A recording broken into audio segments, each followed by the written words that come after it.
Salut les explorateurs, j'espère que vous allez bien. Alors je suis très heureux aujourd'hui de faire cette vidéo avec vous dans mon tout nouvel appartement et je vous parle aujourd'hui du livre Méditer à cœur ouvert de Frédéric Lenoir. Un magnifique livre, un magnifique ouvrage qui est bien plus qu'un livre.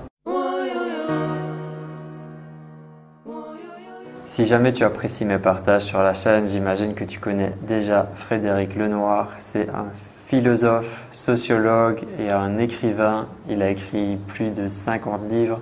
Il y en a beaucoup que j'ai envie de partager avec toi. On verra si j'aurai le temps de le faire ou pas. Il a créé la fondation SEV, qui est un acronyme de savoir-être et vivre ensemble. En fait, le but de cette fondation, c'est de former des animateurs pour apprendre la méditation et la philosophie, en tout cas pour la pratiquer dans les écoles avec les enfants. Et il est justement en ce moment au cinéma avec un film qui s'appelle Le Cercle des Petits Philosophes. Si jamais il passe près de chez toi, n'hésite pas à aller le voir. Et il est aussi créateur de l'association Ensemble pour les animaux. Il y a un livre aussi du même titre. Ce que j'ai aimé dans l'introduction du livre, c'est que Frédéric Lenoir nous rappelle qu'il pratique la méditation depuis plus de 35 ans. Mais pour lui, c'est une chose tellement ancrée dans son quotidien, tellement naturelle, qu'il n'en a jamais eu l'occasion d'en parler en livre pour l'instant, en tout cas de créer un livre spécialement sur ce sujet de la méditation. Maintenant, c'est chose faite, Méditer à cœur ouvert, donc c'est un livre qui nous parle de son rapport à la méditation, mais beaucoup plus. Il nous raconte l'histoire de la méditation. Je vais te développer tout ça en détail dans la vidéo. Et tu retrouveras aussi des méditations guidées en audio. Donc il y a 10 méditations guidées. Ce qui s'est rendu compte, c'est qu'en fait, maintenant, la plupart des gens, quand ils entendent parler de la méditation, ils pensent directement à la méditation mindfulness. Et en fait, c'est dommage parce qu'il y a plein d'autres façons de méditer. C'est pas la seule technique qui existe. Et il existe aussi une voie plus spirituelle à la méditation, une voie de connexion avec le cœur. C'est pour ça que le livre s'appelle Méditer à cœur ouvert. Et c'est ça qu'il nous explique dans le livre. Depuis une trentaine d'années, la méditation est de plus en plus populaire en Occident. Donc c'est arrivé avec le bouddhisme zen et tibétain. Et plus récemment avec la mindfulness. Elle est pratiquée dans plus de 500 centres hospitaliers et dans une centaine de centres pénitentiaires à travers le monde. Elle se développe aussi de plus en plus dans les écoles, notamment grâce à la fondation SEV qui est présente aussi au Maroc. Et chaque année, il y a plus de 400 publications scientifiques qui prouvent les bienfaits de la méditation sur le corps et sur le cerveau. Le but de la méditation, même si Fabrice Midal nous répète souvent qu'il n'y a pas de but, ce serait d'harmoniser le corps et l'esprit. Et ici, on va avoir une troisième dimension qui est le cœur. Donc, harmoniser le corps, l'esprit et le cœur. Quand on me demande comme ça dans la rue ou qu'on parle de la méditation, j'aime bien répondre, enfin si j'ai vraiment peu de temps, je dis que c'est un entraînement de l'esprit. Donc c'est comme le mec qui va à la salle de sport pour développer ses muscles. Bah, le fait de pratiquer la méditation, ça va entraîner ton esprit à être plus présent, plus attentif à ce qui se passe dans le moment présent. Frédéric Lenoir parle vraiment très bien de la méditation, c'est pour ça que j'ai adoré ce livre et il la résume en une seule phrase qui est vraiment très bien, je vais te la partager. Le but ultime de l'art de méditer, c'est être pleinement humain en harmonisant notre esprit, notre cœur et notre corps, dans une présence aimante à soi-même et au monde. Dans la première partie du livre, donc, tu peux retrouver un parcours historique de la méditation, des premières traces de la méditation jusqu'à aujourd'hui, qui nous parle de l'époque du stoïcisme, qui mettait déjà en avant le pouvoir du moment présent.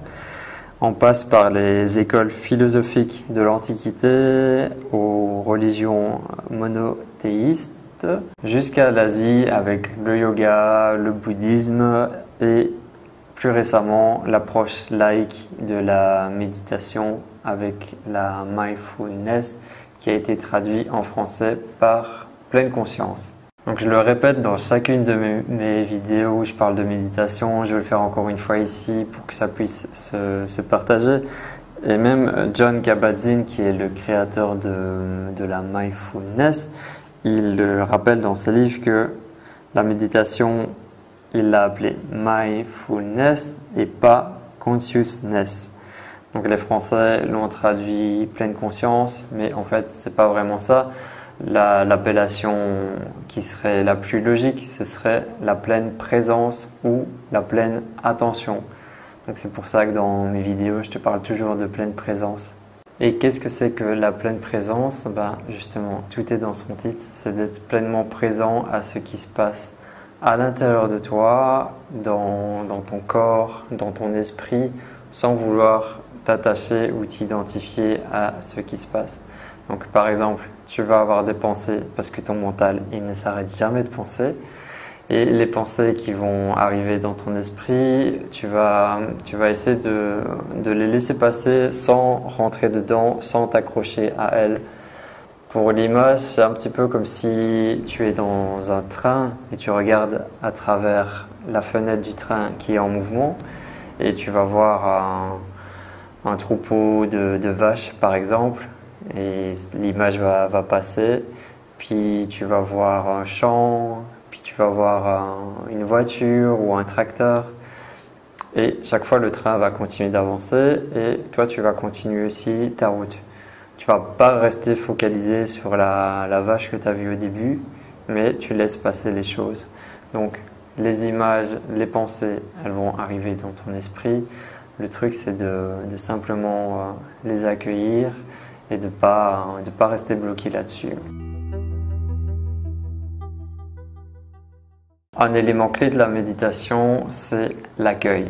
Accueillir ce qui est, accueillir ce qui se passe dans le moment présent. On peut parler aussi d'acceptation.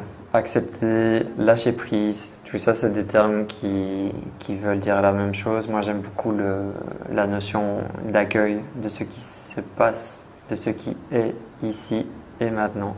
Dans le livre, il nous cite une magnifique citation de Krishnamurti par rapport à la méditation. Il nous dit « Méditer, c'est être totalement attentif à ce que vous faites, à votre façon de vous adresser aux autres, à votre façon de marcher, de penser, à ce qui fait l'objet de vos pensées.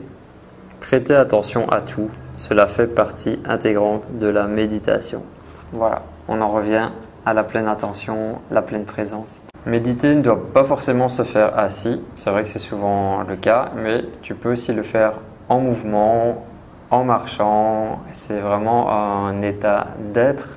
Il y a des pratiques qui sont un peu propices à ça, comme le yoga, le tai chi chuan, le qigong, la sophrologie qui intègre la méditation. Moi par exemple, quand je suis avec mes voyageurs dans le désert, on fait souvent des marches en silence. Le fait de marcher en silence dans un élément totalement inconnu et qui pourrait sembler vide, qui est le désert, en fait c'est une pratique aussi de méditation. Tu es pleinement présent dans ce qui se passe maintenant, tu marches en silence et là tu vas pouvoir expérimenter des choses qui sont magnifiques. Donc le livre nous parle aussi de la respiration, il répond à certaines questions comme quel est le meilleur moment pour méditer, combien de temps. Lui, il privilégie plutôt le matin et surtout,